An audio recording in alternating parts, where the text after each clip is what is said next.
नमस्कार, मी पोलीस निरीक्षक बालाजी कुकडे, बार्शी शहर पोलीस ठाणे। मागील काही दिवसापासून काही मुलं बार्शी शहरामध्ये बुलेट घेऊन फटाका सायलेन्सर वाजवत असताना नागरिकांकडून तक्रार आल्या होत्या। त्याचप्रमाणे पेट्रोलिंग दरम्यान आमच्या पण ते निदर्शनास आलं होतं।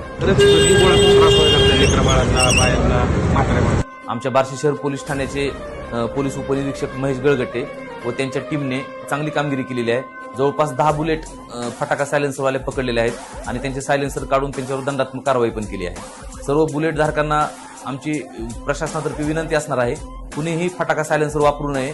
विनाकारण कॉलेज परिसर, दवाखाना परिसर आणि कोर्ट कचेरी परिसर इथं मोठ्या आवाजानं सायलेन्सर वाजवत बुलेट चालू नये, अन्यथा त्यांच्यावर कडक कायदेशीर दंडात्मक कारवाई केली जाईल।